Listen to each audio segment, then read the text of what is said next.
horas 16 minutos, 17 graus 3 décimos, aqui no centro de Porto Alegre. Balanço da tarde, direto da redação da Guaíba. Destaque de abertura do programa, uma estimativa da Federação dos Dirigentes Lojistas.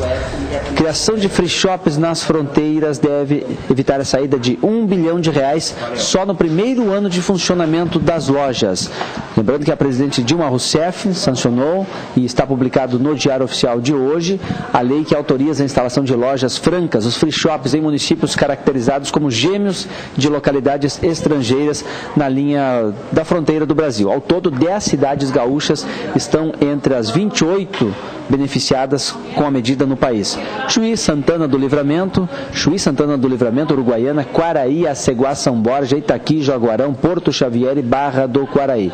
Lei, como diz, publicada no Diário Oficial da União desta quarta-feira. Pois a Federação das Câmaras de Dirigentes Lojistas vai lutar agora na regulamentação da lei, que traz os detalhes de como serão instalados esses free shops, para que pequenos empreendimentos sejam os detentores dessas estruturas que vão ser criadas na fronteira do Brasil para atender estrangeiros. Uma das medidas é não deixar nas mãos de grandes grupos, de acordo com o presidente da FCDL, Vitor Có. Ele disse que há uma estimativa de que R$3 bilhões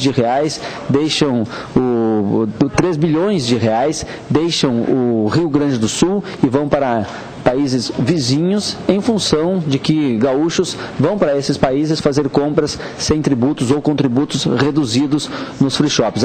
A expectativa é que só no primeiro ano de funcionamento dos free shops aqui no Rio Grande do Sul, pelo menos R$1 bilhão deixe de sair do Rio Grande do Sul e acabe ficando aqui, incentivando a economia do nosso estado. Vamos ouvir o que ele disse.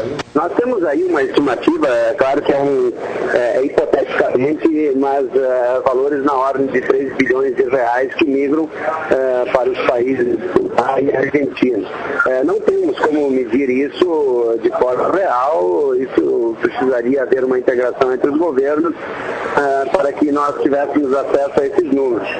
Mas, na verdade, nós acreditamos que uma movimentação no primeiro ano, ou seja, 2013, alcança em torno de R$1 bilhão, né? E nós, com essas vendas que nós faremos a esses cidadãos dos dois países, nós certamente conseguiremos criar novos postos de trabalho, especialmente resgatar a autoestima dos comerciantes dessas cidades aqui do Rio Grande do Sul, que são 11 e que sofrem muito com isso. Inclusive, as pessoas procuram outras oportunidades das mais diversas cidades do Brasil e querendo se afastar das suas cidades de origem, o que é algo ruim para todos e de um malefício social muito grande. A legislação autoriza que os free shops vendam produtos isentos de impostos ou com tributação reduzida. O projeto aprovado por Dilma foi do presidente da Câmara dos Deputados, Marco Maia, e altera um decreto lá de 1976. A Receita Federal era contra a proposta. O principal argumento em favor foi o que explica que cidades estrangeiras na fronteira, nessas cidades já existem free shops, o que retira empregos e investimentos do Brasil. Os produtos só poderão ser vendidos a turistas estrangeiros, os vendidos nos free shops gaúchos, e a lei ainda depende, então, como disse o presidente da FCDL, da regulamentação para autorizar a abertura das lojas. A previsão, a estimativa de que no ano que vem isso tudo já seja possível de se realizar.